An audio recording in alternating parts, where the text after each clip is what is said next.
The flickering light of the fireplace danced across the room, pulling the old interior out of the darkness.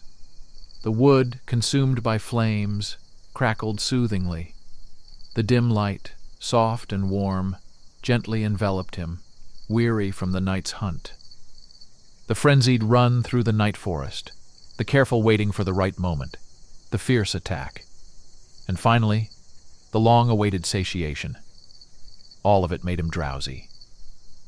He lay on an old couch, relaxed, his head resting on a soft pillow, his eyes half closed. He felt a great calm, the kind that comes only with complete fullness after a long, exhausting hunger.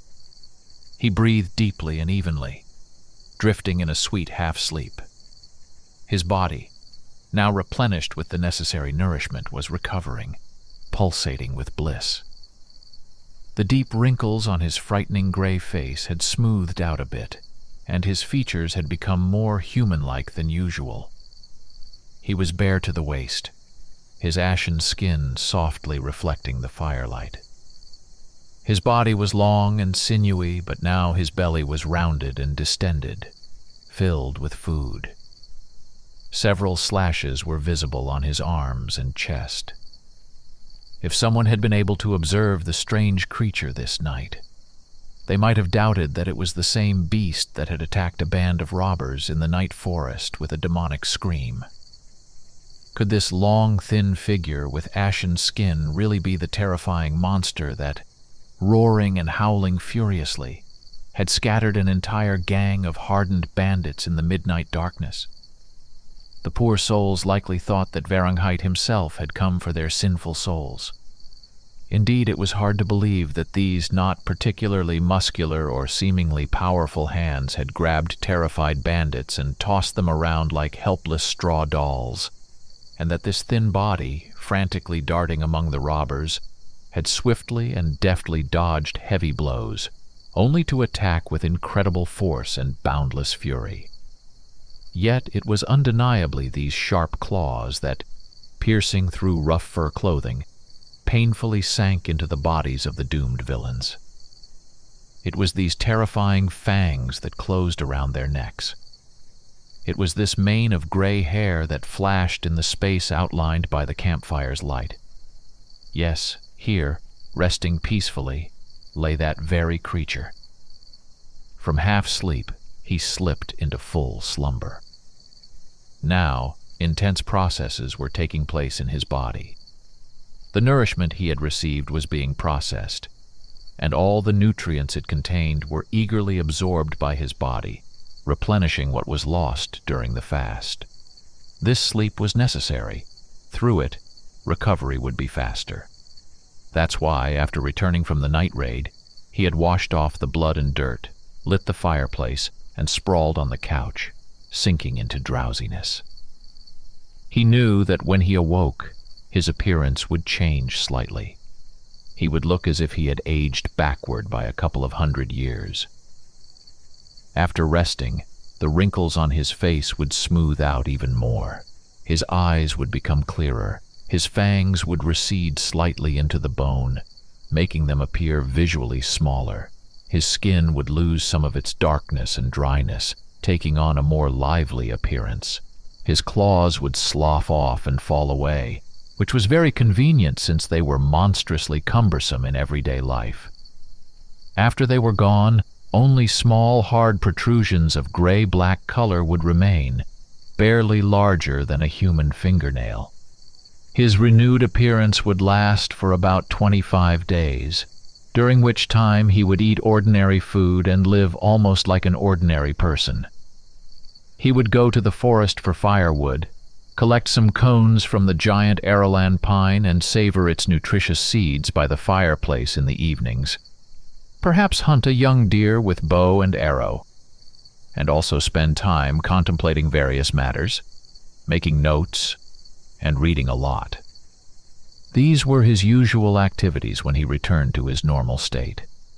And then, after the time had passed, it would all begin again. The changes would start to reverse, progressing not by days but by hours.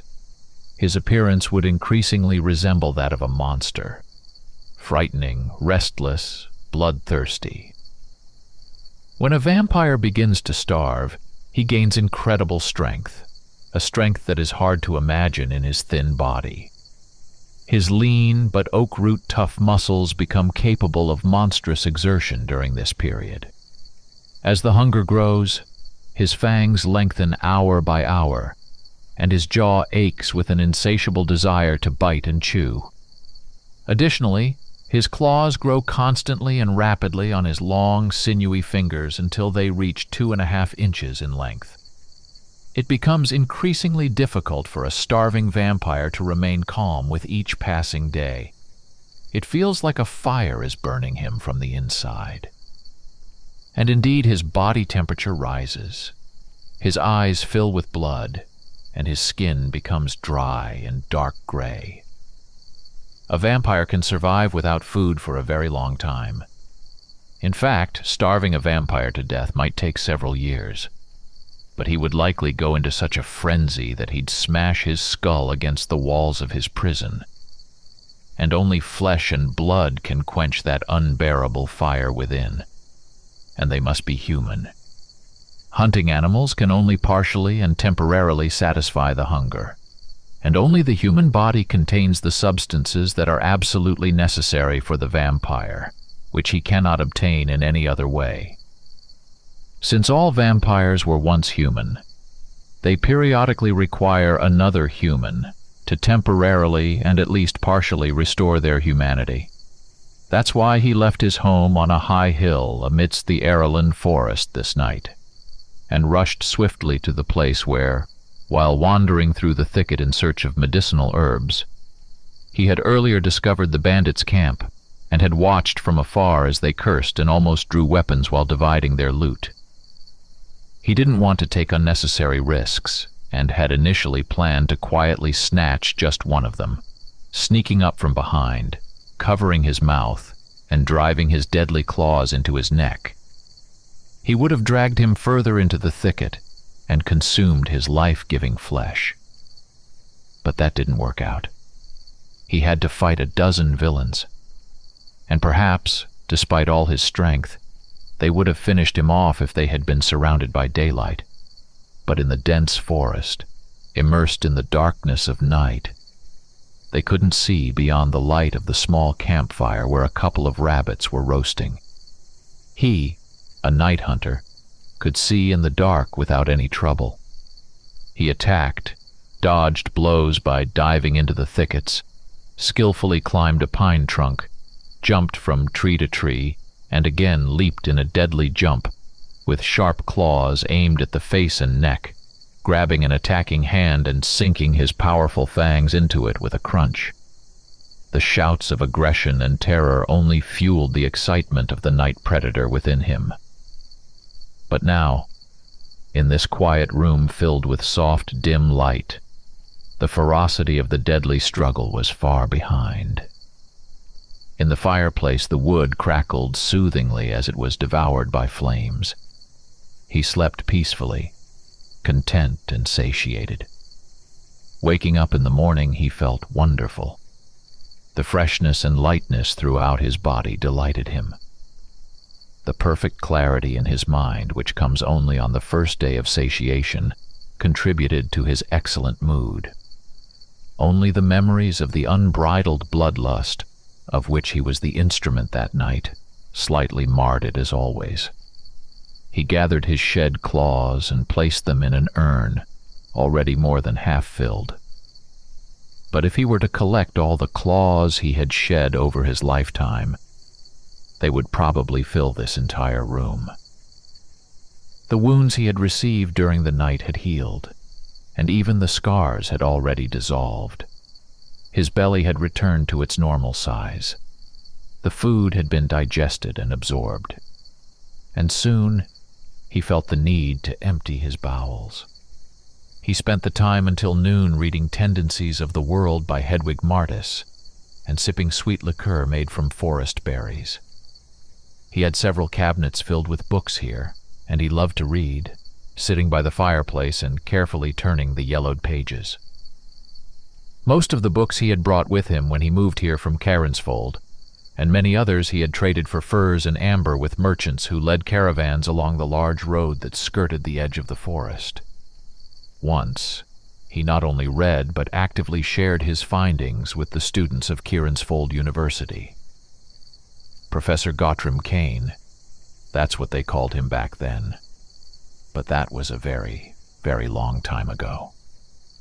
The wild Arelyn applewood, added to the fireplace, burned with a pleasant aroma. He took a sip from the large wooden mug and lowered his eyes to the old pages covered in neat lines. Truly, the visible world is an embodiment of universal tendencies, the result of the interaction and development of primal forces. These forces seek realization, and their striving creates and transforms the visible world. They move, carrying matter with them, like a current carries fallen leaves in the water.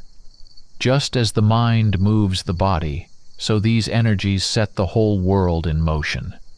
And what is called evil, as well as what is called good, is just one way of their realization. Evil and good, light and darkness, order and chaos.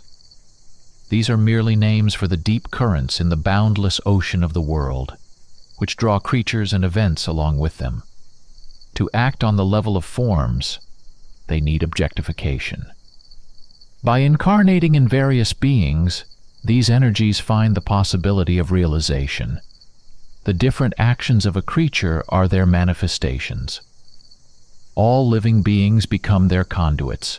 Human, animal, or monster, all manifest through their actions certain tendencies of the world.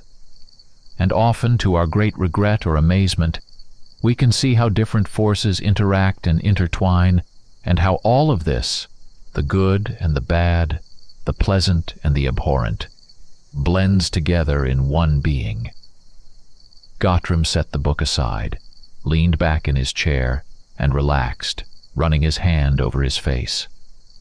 It was now more human than it had been yesterday, no longer presenting such a terrifyingly grotesque grimace. His lips were no longer so horribly pulled back by his fangs and could close naturally. The muscles in his face were no longer locked in monstrous tension. His breathing was even. He had long grown accustomed to the duality within himself. For him it no longer seemed either frightening or surprising. It had simply become a normal part of his existence. After all, he had spent not just years, nor even decades, but long, dreadfully long centuries in these macabre transformations. Indeed, he had grown used to being a monster, used to being a conduit for the terrifying demonic force that awoke within him with unyielding regularity, demanding absolute obedience. It was impossible to resist the burning hunger that raged in his chest like a searing flame and throbbed painfully in every thought. At first he had sincerely tried to overcome his monstrous flaw, to decisively and irrevocably reject his second nature once and for all. But to his bitter disappointment, every attempt ended in hopeless surrender.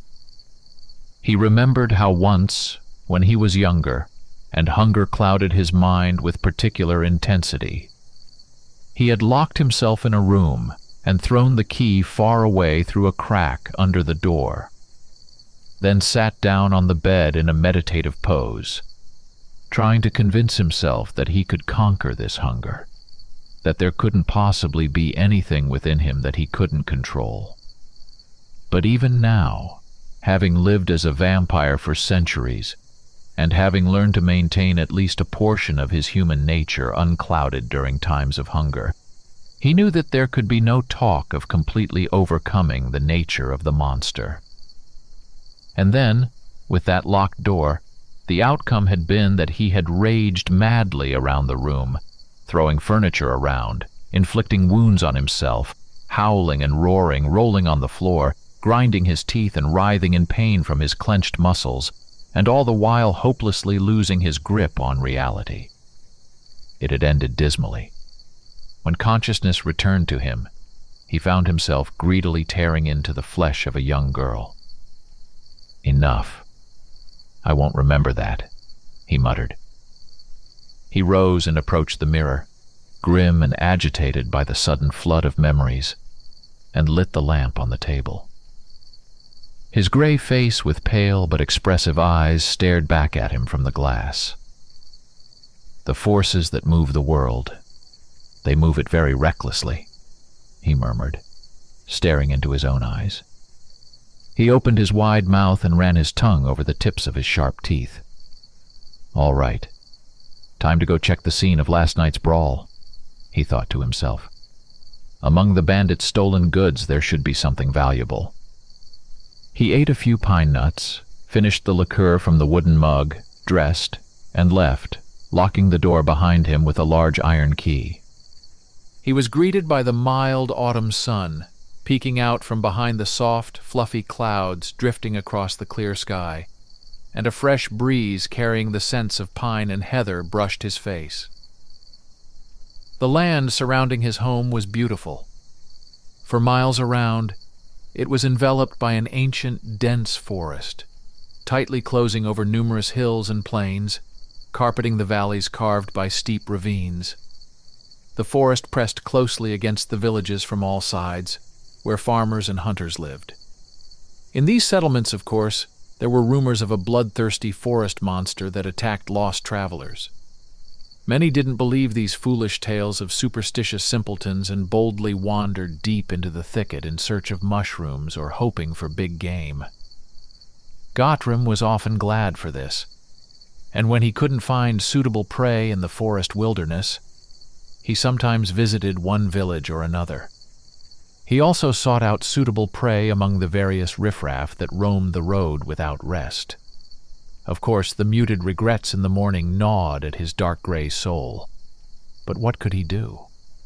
Even so, he tried to stay away from the ordinary peaceful population, except in cases of extreme necessity, when his human nature completely fell asleep, sinking into the horrifying embrace of demonic nightmare. However, he preferred bandits and deserters who often wandered into these woods. The month of fluffy clouds, the first month of autumn, was coming to an end. Today was the 42nd day, and tomorrow would be the first day of the month of frequent rains, a month of gloomy skies, wet grass, damp clothes, and moisture. On this day, a familiar merchant would be passing by with a caravan along the road, and it would be good to trade with him for some new, interesting book or a handful of jingling coins. In light of this, the bandit's loot would come in handy. Gottrim descended the gentle slope of the hill, covered with pine and heather. The elevation on which his home stood was surrounded by a patch of swampy forest. Small rivers, flowing down from distant mountains, had been bringing water here for centuries, which spread into large puddles in the lowlands and soaked the ground, making it loose and unsafe for a careless traveler. But Gottrim knew the paths well, the ones that would take him there and back safely. From a pouch at his waist, he took out a wooden pipe, filled it with a smoking mixture consisting mainly of wormwood and mint, lit it, and drawing in the soft, pleasant smoke, slowly wandered through the marshy thicket. At the site of the nighttime battle, the scavengers had already been at work. They had eagerly feasted on whatever was not covered by rusty chainmail and thick tanned leather. The ground around the extinguished campfire was trampled, and there were spots of dried blood everywhere. Nearby, bones lay scattered, which the vampire had gnawed with his own teeth. The air here smelled of the forest and recent death. He knew that all of this was his doing, or rather the work of his claws and fangs. Yet now the vampire looked at the picturesque results of the nighttime battle with cold detachment. His memories of what had happened were clear and vivid. Over the long centuries of a difficult life with his bipolar personality, he had learned not to fall hopelessly into oblivion, as happens with inexperienced younglings, or with those poor souls who, due to a weak will, had never been able to develop sufficient awareness. But if he were to lose his memory and see such a scene as if for the first time, he would sincerely be horrified by the vile fruits of his unrestrained cruelty. Yes, now his sane mind had returned, the mind of a man, a university professor, and a solitary hermit from the Arellan forests. The demonic hunger of the terrible monster was behind him, for a while. Gottrim carefully surveyed the area. Now he could look at this place differently. Yesterday his thirst had blinded him. He had seen only sweet prey and desired only satiation. Nothing else mattered to him. Now, however, he could leisurely examine the bandit's belongings and choose from them what he liked. Of course, it wasn't the most honorable task, picking over mutilated corpses, but here in the forest thicket, it wasn't often that one had the chance to acquire objects of material culture. He picked out a good sword, not too heavy and well sharpened. He remembered that this sword had flashed before his eyes yesterday, and he had ducked and dodged its gleaming blade. From beneath the corpse of one of the robbers, he pulled out a scabbard for the sword, covered in embossed leather. He took the best chainmail, slightly touched by rust, but still quite usable. He scraped together a hefty pouch of coins from the purses, mostly silver and copper, but that wasn't bad either. Suddenly, he recalled that in the midst of the night battle, one of the cutthroats had run to a bag of loot, pulled out a large purse, and fled, leaving his comrades to fight. It must have contained something more valuable than the unreliable bonds of bandit camaraderie, Gottrim muttered to himself. Rummaging through the bag, he found several expensive fabrics, silverware, 5 bottles of Elenian red wine, a massive silver amulet on a chain, strange and obviously very old, a pair of platinum rings, and a small leather-bound book. I wonder what's written in here. Could these uncouth louts really be literate? He opened the little book. The first page had been torn out. He looked around and noticed a trampled cigarette rolled from similar paper on the ground. It was only slightly burned. Apparently the fight had started just as one of the bandits had decided to light up. Gottrim picked it up and unrolled it, spilling the tobacco onto the ground. It was half of the first page. On the paper, he read the inscription: "The Diary of Irving Manfeld, free scholar and collector of antiquities. Do not read without my permission." The second half must have been smoked, as it was nowhere to be seen. So they robbed a scholar, Gottrim thought. Interesting. What does he write about in his diary? Packing everything he wanted to take into the bandit's sack, Gottrim headed home. There was no point in lingering in this clearing strewn with corpses, which might attract a predatory boar, a pack of wolves, or a giant bear. Sipping sweet Elenian wine while seated comfortably in his chair by the fireplace, he studied the uneven lines hastily scribbled by the researcher with great interest. My search has led me to the cool lands of Arellan, covered with ancient forests. I have found reliable evidence that an ancient artifact from forgotten days, whose legends so captivated my attention, is located here in this land overgrown with giant pines. However, to determine the exact location where this relic lies, I may need months or even years. I have settled in the town of Mornham, situated where the rivers Freya and Harma converge, forming the wide flow of the Estra. I managed to secure a good room in an inexpensive inn near the center of town. I plan to work in all the libraries and archives I can access. I am ready to spend as much time as it takes to find. The legendary vampire's sword is worth it.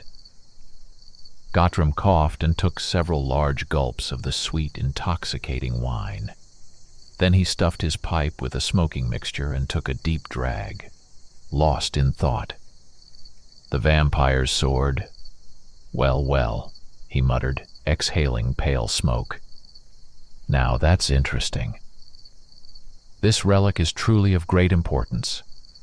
This artifact, this weapon, is worthy of attention, if only because it belonged to a monster, a demon in the flesh, who managed to turn his dreadful curse to good. This legend is little known in our times, but certain information about these events can be found in old sources. Celbert of Manorum, Orenfast of Melna, and Etterbach the Wise all mention the vampire, a protector of common people. They all tell the legend of how the noble warrior Roger Adrick, struck by a vile curse, in a fit of frenzy, brutally tore apart his family. That's horrifying, thought Gottrim. I read about this in Celbert of Manorum. I left my family behind long centuries ago and never saw them again. I don't even know where their remains lie. When the warrior's memory returned, he was horrified by the crime he had committed. Unconsolable despair filled him at such a turn of fate, which was a mocking twist of his cherished ideals and beliefs by which he had lived until then. He had heroically defended his homeland from fierce enemies in many battles, but he was powerless to protect his own family from his own blind hunger. Consumed with torturous remorse, Roger swore before the faces of the gods that he would subdue the curse and direct his strength to fight evil. The legend says that the gods helped him keep his promise. Of course, being someone who knows a thing or two about vampirism, one could doubt that no more innocent victims fell to his claws and fangs, but history has preserved for us accounts of many noble deeds performed by this unusual vampire. I found in an ancient tome in the Markite Library information that Roger Adrick performed his last feat in Arelon. He led the defense of the village of Farenholm when it was attacked by a band of orcs. And this book says that these were northern orcs. The forces that move the world, Gottrim thought. The forces that make a vampire kill and protect. That's interesting. Gottrim knew this legend. He had come across it back when he was still teaching at Kiransvold University. At that time, the story had greatly interested him, but it gained special significance for him later. With this diary in hand, Gottrim sat until late at night and confirmed that the determined scholar had indeed uncovered the information he sought. Countless days spent among piles of books, diaries, and maps have finally borne fruit. I have discovered that the village of Farenholm did indeed exist in central Arelon, but over the ages it changed names several times and is now called Virenmar. I am now packing my things and going to hire a carriage. Remarkably, the Temple Chronicles do mention Roger the Grey, the night monster who played a decisive role in defending the village from the northern orcs in 862 of the Third Era, but was himself killed by the leader of the invaders. His tomb is located on the right bank of the Harma, somewhere along the stretch known as the Great Bend.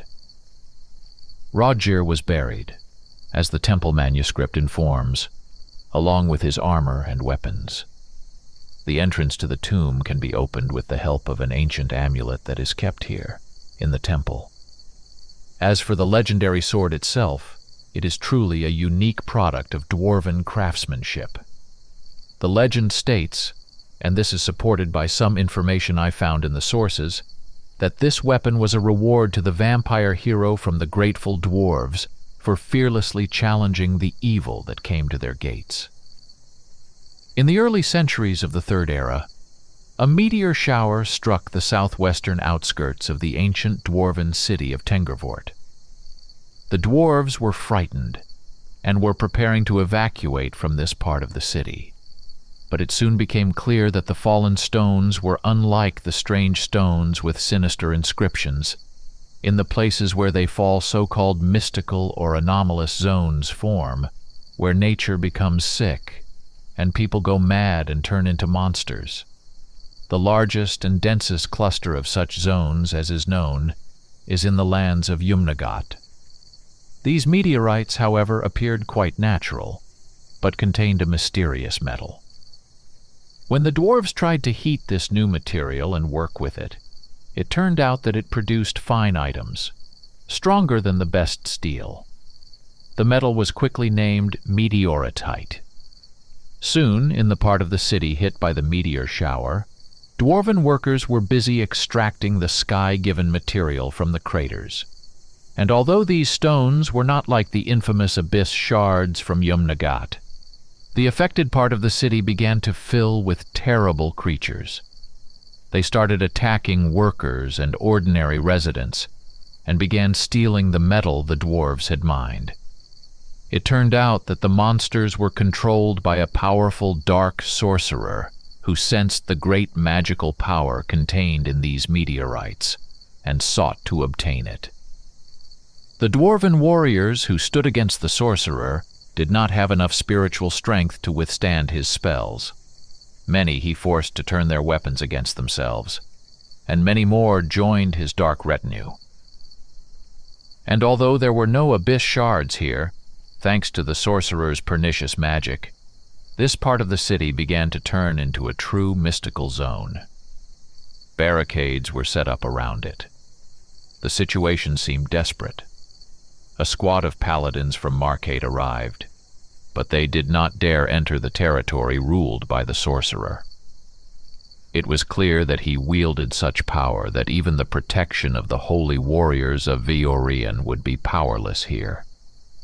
However, it so happened that fate led Roger Adrick to this place. The night monster decided that despite all the danger, he would selflessly enter the part of the city infested with vile evil and thus once again test his will. The commander of the paladins gave him his blessed sword, which provided some protection from destructive magic. Roger passed through the cursed area and retained his sanity. The will of the knight who had conquered the terrible monster within himself was strong.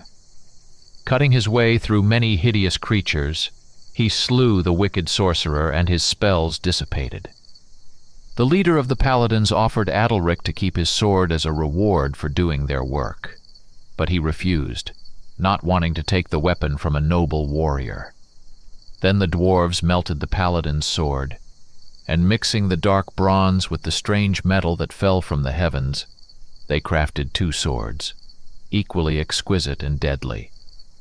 The leader's sword is probably still worn by someone in the upper ranks of the order, or perhaps it's stored in a place of honor. I know nothing about it. But Roger's weapon lies in the hero's tomb. So close, but I can't even look at it. The high priestess of the local temple firmly refused my polite request, and I only asked for the opportunity to inspect, sketch, and describe this marvelous artifact.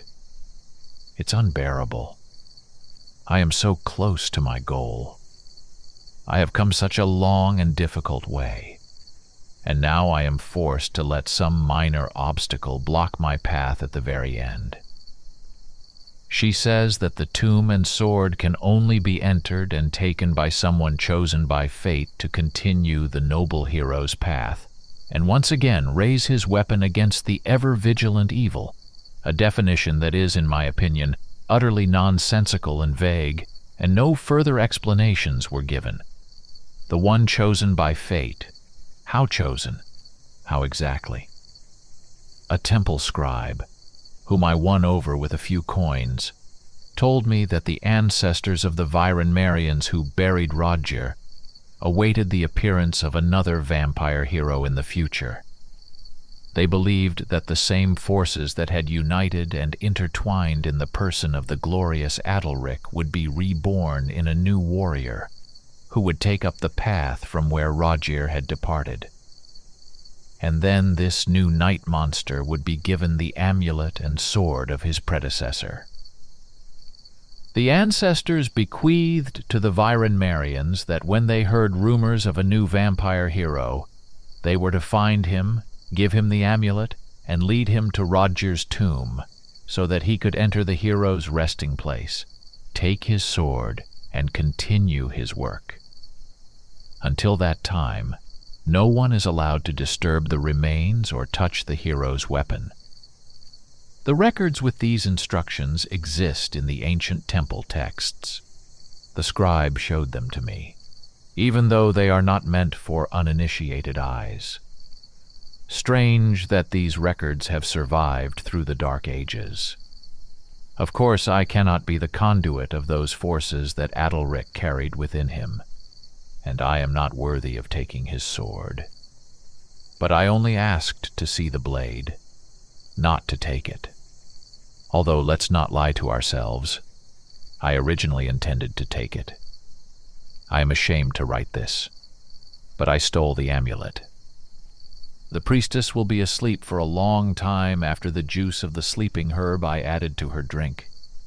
I am fully aware of how reckless this was on my part, but having come such a long way, I simply could not allow myself to get bogged down in the web of foolish village superstitions. I will get what I came for. The key is in my hands. I also have a guide from the locals, whom I hired for a ducat and a half.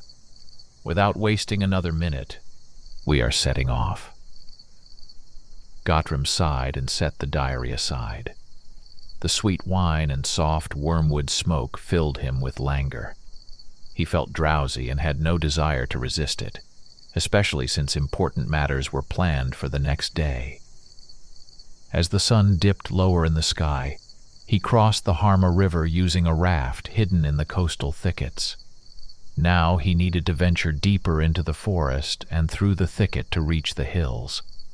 Among them stood the ancient mound with a massive stone door, on which there was a recess matching the shape of the found amulet. Curiosity drove Gottram. The vampire's sword did not leave his thoughts. What kind of wondrous weapon was this, made from metal that fell from the heavens? Gottram asked himself. Could its once gleaming edges have long been eaten away by merciless time? And yet, besides, within him pulsed a vaguely understood desire to delve into the mystery of a monster, despised and terrifying like himself, who had no place among men, but who, unlike him, had broken the fateful course of events with a monstrous effort of will, binding his demonic nature with the chains of noble duty, and had earned recognition in human society. Yet there was something else in his soul that contended with this curiosity. He feared that the villagers, upon discovering the amulet's theft, had sent an armed detachment to the tomb. His body did not currently possess the strength that awoke with the onset of hunger, and he would prefer to avoid any confrontation. Today, Gottram decided not to meet with the merchant. The 2 platinum rings and other belongings he would sell to him another time or exchange for something valuable. For now, he had no great need for any goods. The vampire knew that the merchant wouldn't wait long and would move on, so he was calm about it. Today he decided to reach the place the scholar and antiquities collector couldn't. Moreover, fate had not only pointed him to the door behind which the treasure was hidden, but had also given him the key. This strange scholar committed a crime to obtain the coveted relic. Such was its allure to him, and he was almost at his goal. Just a few miles of dense thicket, a couple of treacherous bogs, and a wide river separated him from the desired treasure. But where are they now? Gottram wondered. In what damp ditch do they lie face down, this Irving Manfeld and his guide? The plotline of fate continues, only the actors change. Now I have become part of this story. This remarkable artifact and the persona of this night monster now draw me in. Now I am almost at the goal. Gottram knew these places well, and remembered where the ancient burial mound rose among the hills. He had been there, wandering into it during his forays through the forest thickets, standing at the stone door, and wondering who lay below, deep beneath the damp earth. The night monster, he traded fangs and claws for a sword, and wild hunger for valor and nobility. Instead of blindly obeying the curse, he bent it to his will. That's what spiritual strength means. Gottram mused as he made his way toward the hills. As he made his way through the thicket, the sky darkened with thickening clouds. They gathered overhead and over the entire Arelyn forest in a heavy, sullen dome. Soon, a light drizzle began to fall, and everything indicated that it would only get stronger. The vampire quickened his pace, and before long, he stood before the large stone slab that sealed the entrance to the tomb. The grass around the burial mound was trampled by heavy boots, but Gottram sensed no presence. An inscription in ancient runes carved into a metal plaque set into the stone door of the tomb read, "The space beyond this door is sacred. Crossing the threshold, you submit to the spirit that dwells within. The spirit awaits the one who will take its place on the path and continue its work. If you are the one who is pleasing to it, enter." Gottram ran his fingers over the carved symbols. The metal was covered with ancient patina, and slick mold filled the recesses of the runes. That's why the priestess refused the scholar's request to inspect the sword, the vampire reflected. The scholar may be able to read the text in the half-forgotten language, but it is a warrior who must enter this door, a warrior and a vampire, a noble vampire, one who has the readiness and strength to become the second Roger the Grey, the one who is pleasing to him, the one who will meet his spirit to ensure the continuity. But if the one who enters is not the one who should, what then? Maybe these are indeed just foolish superstitions. But who knows? By now, the weather had completely turned.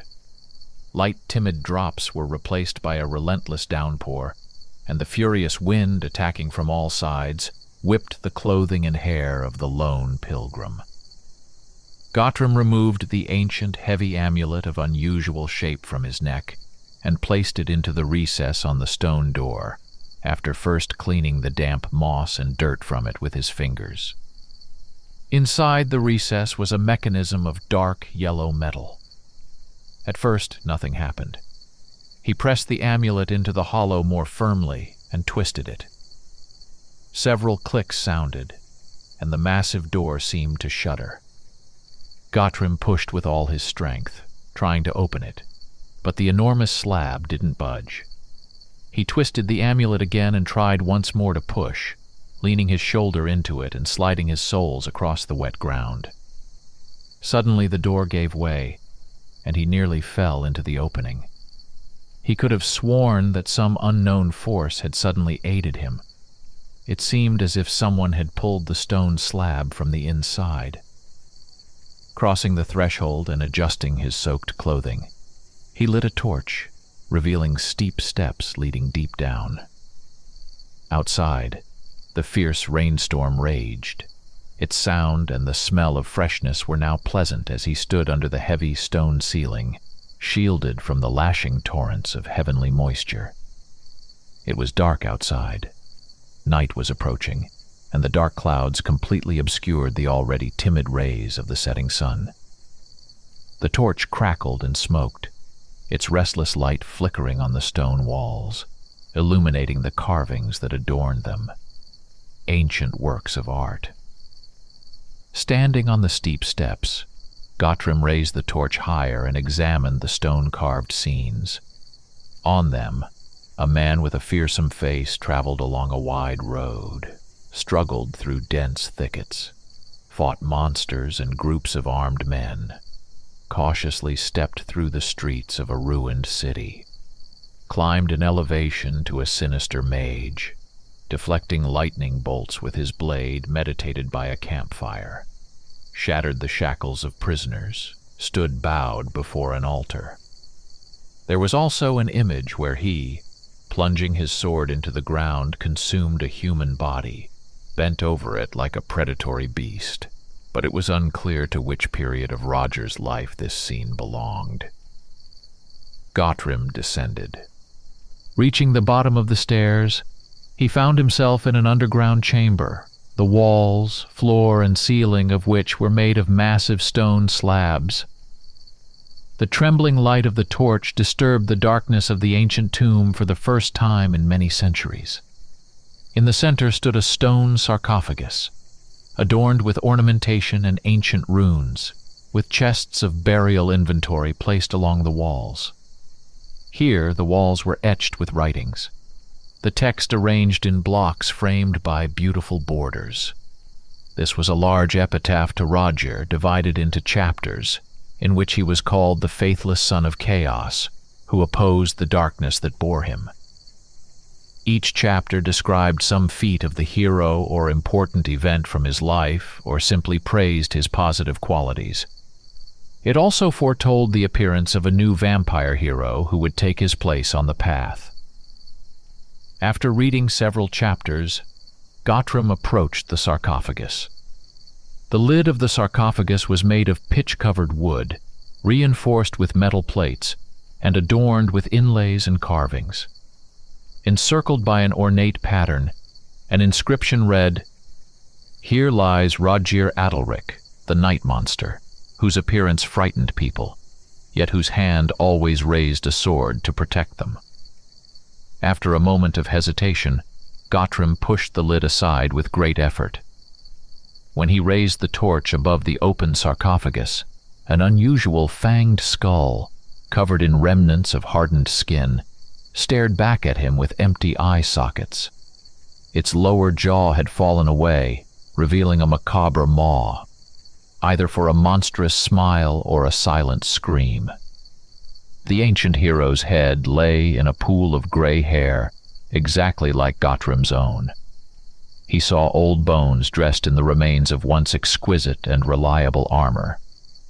Now the leather straps and linings were partially decayed, the steel mercilessly marred by rust, and the golden scales of the breastplate no longer held in place, ready to tumble into the bottom of the sarcophagus at the slightest disturbance like overripe fruit. The fanged skull, so unlike a human's, gazed calmly at the uninvited guest with its sightless eye sockets. The ancient warrior's bony hand gripped the hilt of the sword lying across his chest, its blade seemingly slicing through the streams of time that sought to touch it, for it bore no signs of decay. The sight of this ancient artifact was incredibly alluring. Gottram fought the urge to touch the sword for several moments. He wanted to stretch out his hand, wrap his long fingers around the comfortable, textured hilt, and feel the satisfying weight of the legendary weapon in his grasp. Eventually he made up his mind. It felt like an unforgivable sacrilege, but he freed the hilt from the withered hand of the ancient hero. A quiet, eerie crunch underscored the blasphemy of his act, and as soon as the vampire lifted the sword from the sarcophagus, and in the flickering torchlight, glanced at the elegant runic inscription on the blade, a terrifying sound suddenly thundered behind him. He turned around, alarmed. The entrance to the tomb was sealed off by the collapsed ceiling, and clouds of ancient dust rose to the roof. His heart pounded furiously, a painful pulse struck his head, his breath quickened. He was trapped, betrayed by his ill-fated curiosity, having come here on his own, to this ancient crypt, only to find himself entombed with the decayed remains of a creature as cursed as himself. He looked at the inscription on the blade. Strength, will, loyalty. He turned the blade to the other side. Honor, sacrifice, duty. Ah, curse that wretched scholar and his useless diary. Gottram erupted in a scream, filled with rage and hopelessness. Despair and helplessness spiraled endlessly through his thoughts.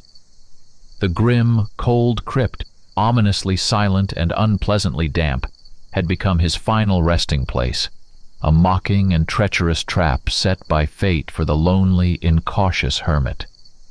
He smoked all of his herbs, contemplating ways to escape from this dark burial chamber, which, judging by its design, seemed eager to once again confirm its sinister reputation. He was fully aware of the dire nature of his current situation, moving the massive stones weighing several tons by himself, even with the help of ingenious levers, which he didn't have, was impossible. Nothing could dispel the growing gloom that clung to his soul with slick, grasping tendrils. The whole world was beyond these walls. It was up there, beyond the heap of massive boulders, beyond the series of steep steps, and beyond the stone slab of the entrance door. He had entered here and left the entire world behind, and now the way was shut. Here, there was no sunrise, no sunset, only darkness and staleness, and an unseen but relentlessly approaching demise. Here, he saw neither the bright sun nor the pale, enchanting moons. Yet it seemed to him that several days had already passed since the fateful collapse. His torch had long since burned out, and he sat in the oppressive darkness, consumed by bleak thoughts, or wandered in circles, tracing the runes carved into the walls with his fingers. He longed for food and drink. He desperately wanted to return to his cozy house on the hill, where the fireplace and books awaited, where the sweet liquor and pine cone seeds beckoned. But still, this hunger was not yet as terrible. Not as terrible as the one that would come. And in such conditions, with no food at all, it would come much sooner. There would be a burning in his chest, and his mind would fill with dreadful thoughts. Of course, he would hold out. For a long time. He had learned to hold out for centuries. But what difference did it make when duration held no meaning? He couldn't leave this place. He could never break free.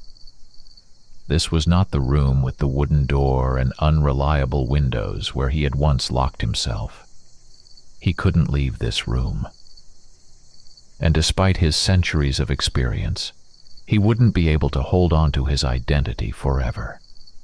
Eventually, it would fade, blur, yielding to the nature of the beast.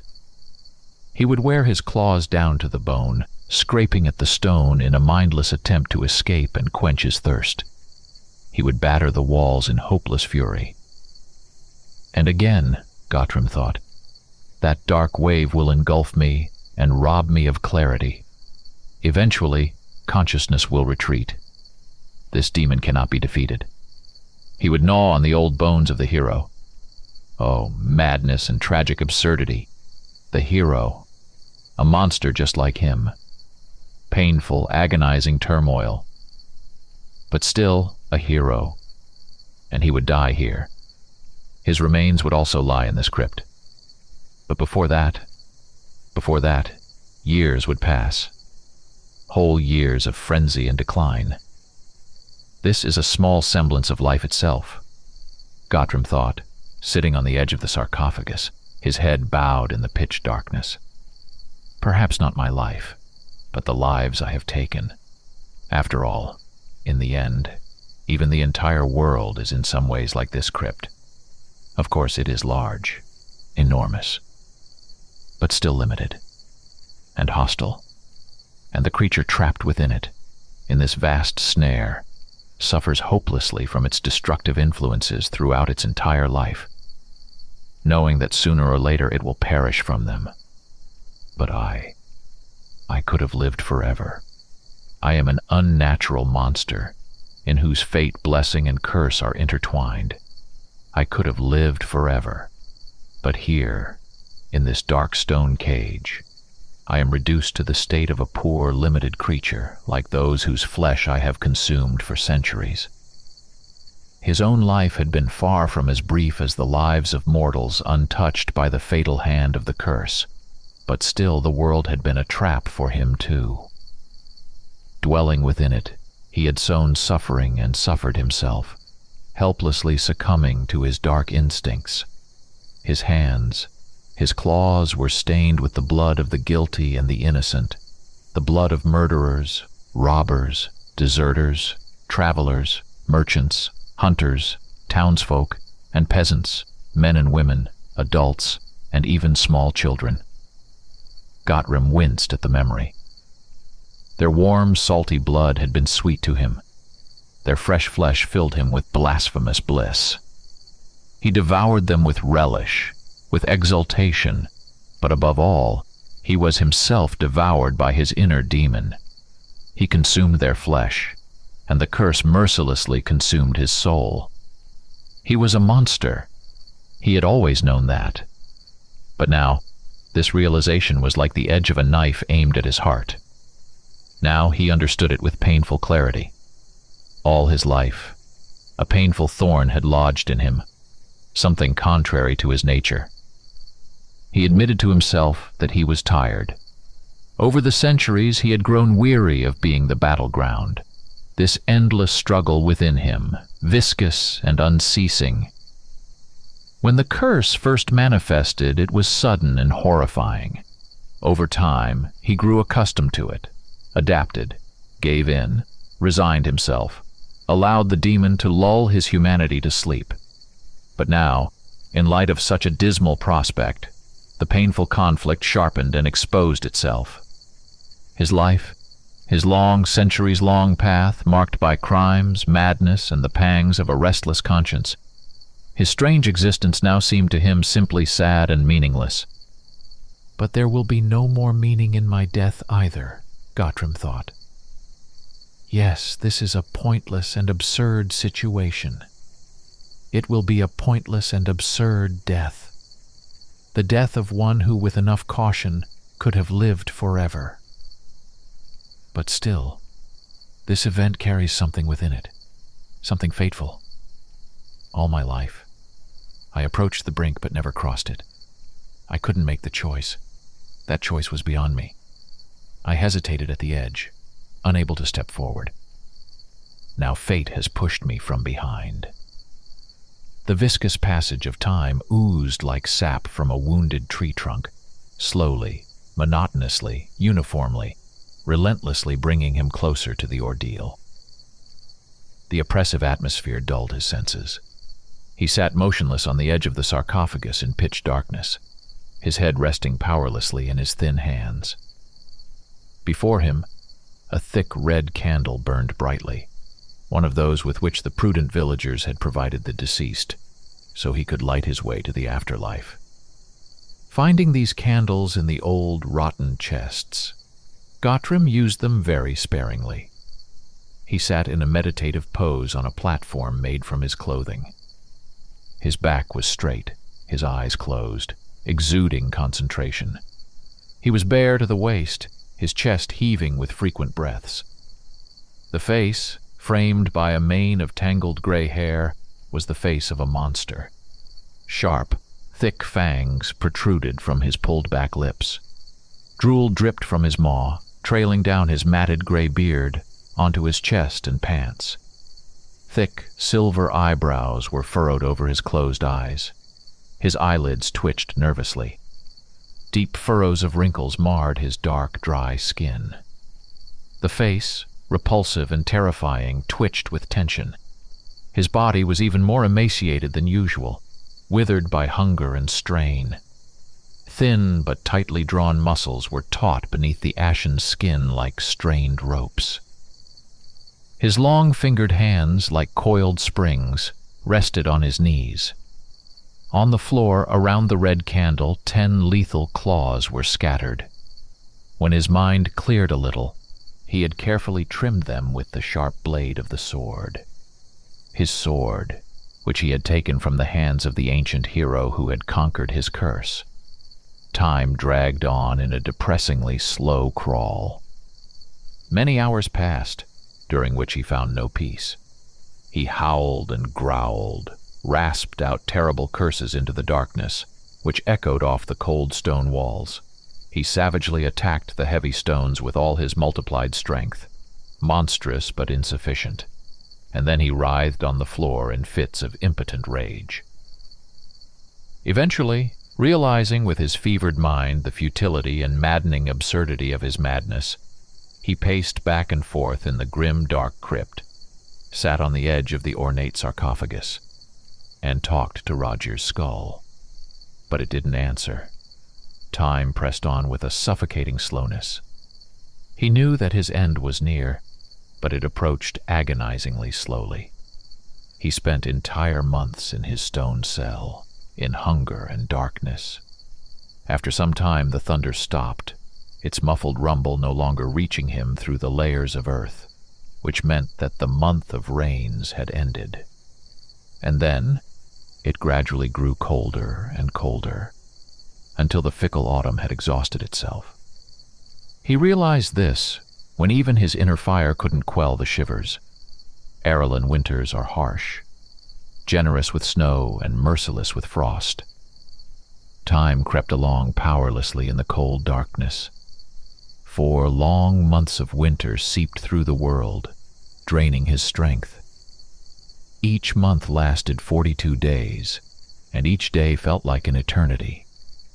Finally, small streams began to trickle through the cracks in the blocked passage, pooling on the dirty floor.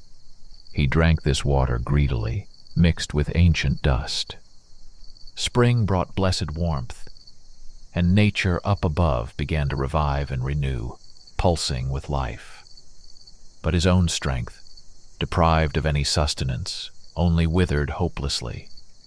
His life force seeped out of his emaciated body in unseen trickles, dissolving into the surrounding space. The world was draining the life from him, just as he had drained the vitality from his doomed victims. The sword lay before him, gleaming in the flickering light of the bright candle. He opened his eyes and looked at the elegant runes. Strength, will, loyalty. Gottrim took a few deep breaths.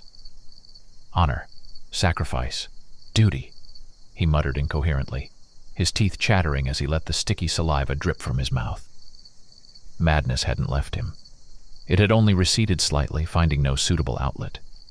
It still boiled deep inside. It wanted to escape. It demanded manifestation. And if he wasn't alone here, if there were someone else nearby, someone whose body was warm and nourishing. He breathed heavily and rapidly. His heart pounded wildly, his jaw clenched with the terrible tension of his muscles. The hunger hadn't gone anywhere. And how could it, when it was the absence itself? The void that must be filled. The void doesn't disappear unless it is replaced by something more substantial. And what could be more substantial, more valuable than what he usually filled this void with? Strength, will, loyalty, honor, sacrifice, duty. Saliva dribbled down his chin. Of course, the hunger couldn't disappear, but it couldn't be satisfied either. His body was exhausted from the prolonged lack of sustenance, and his bestial nature no longer had the energy for wild outbursts, but it still pulsed persistently within, seeping ominously into his consciousness and throughout his body like a dark subterranean river. His mind kept clouding over, seized by this dark current, but Gottrim, with the greatest effort of will, held it back each time. This sword, a magnificent weapon. With its help, he could easily end the struggle within himself. He could end it all once and for all. He could, but he didn't want to. Roger's skull, the night monster, sat on the edge of the sarcophagus, staring at him silently with empty eye sockets. Gottrim was determined to win this battle. He didn't want to die defeated, nor did he want this last time to give in to the demon, his inner demon, who had overpowered him time and time again throughout his life. He couldn't say for sure how long he sat there, immersed in himself in an endless attempt to maintain the structure of his inner world. But time no longer mattered. Only willpower did. He didn't want to reject his humanity, but the nature of the beast pressed, struggling to break free, constantly dulling it. Two forces battled within him without end, and he was the battleground, scorched and desolate. In the end, the flickering light of the last candle shrank under the pressure of the surrounding darkness and vanished. The darkness, pitch black, cold and damp, enveloped him, wrapped him in its sticky hands, powerless and drained, and gently laid him on the cold stone floor. Limp and compliant, he gave in gladly. He was no longer the night hunter. Keenly watching for prey in the pale moonlight, he was the prey, resigned, dying in a dark cage. There was no longer a single ray of light to reflect off the walls and objects and bring information about the surrounding space. His sensitive eyes saw nothing but darkness here. He was no longer the night hunter, deftly scaling the trunk of a giant pine and pouncing on the back of a doomed victim. He was the prey, tormented and fading. The struggle and hopelessness had completely drained him. The cold, hard stone pressed against his body, and it was even pleasant. Each feeble, unreliable breath carried the scent of ancient dust. He didn't try to rise. There was no strength. There was no need. Nothing had any meaning. His inner fire no longer burned. It no longer warmed him. It was completely exhausted and extinguished. Gottram felt his consciousness dimming, smearing, fading. Reality hopelessly slipped away from him. It drifted and swayed, and dissolved into weariness. The closing darkness covered him with a cool shroud, tenderly and gently. He fell into a deep sleep, ominously calm and quiet. When the villagers opened the entrance with expertly crafted levers and saw him lying face down in a puddle of red wax, emaciated from hunger, withered and spent, they were overwhelmed with amazement. When word spread in the village that the tomb's door had been opened and the entrance to the inner chamber was blocked, the high priestess, along with a group of villagers, decided to enter the crypt to ensure that the hero's tomb had not been plundered and his remains desecrated. Upon lifting the withered gray body, which appeared dead, and seeing the face of the unfortunate intruder, they were horrified. And, to their great surprise, he was still faintly breathing, though each of these feeble breaths could have been his last. The priestess was plagued with doubts, as the villagers quietly murmured among themselves. She understood the weight of the responsibility that would fall upon her after making a decision, whatever it might be. Her face was stern and burdened with heavy thoughts as she listened to their hushed voices. The hero has returned. The night monster has regained flesh. Truly, I thought my end had come. The dark clouds of fate had closed in around me. The spectral tentacles of death reached out, bringing retribution for all the crimes I had committed. Weakened and despaired, I had finally given up. Resigned to my fate, I was ready to fade away forever. But the same fate, or perhaps a completely improbable coincidence, suddenly opened the door of my prison. I heard nothing, saw nothing, and felt nothing. I was simply dying. But I was carried out into the light, brought to the village, and fed with the blood of a prisoner. I did not defeat my curse. It will only end with my death. But I learned that Roger Adrick, the glorious night monster, could not entirely rid himself of his terrifying need either, but only satisfied it with those for whom it was not a crime, but a just retribution for grievous sins. These people see me as the second hero. They say that wise fate placed the sacred relic in my hands, and then sent trials to test my will. Truly, I don't know if I passed this torturous test. But what seems entirely certain to me is that I will never be the same again. I can never defeat my demon, but neither can I live with it as I did before. I endured a tense struggle with it, in which neither of us would have won. if not for my saviors. They could have simply finished me off. It seems I owe them. To them, and to all those who can see in a vampire more than just a bloodthirsty spawn of the abyss. It seems I may repeat the fate of the one whose grave I rashly disturbed.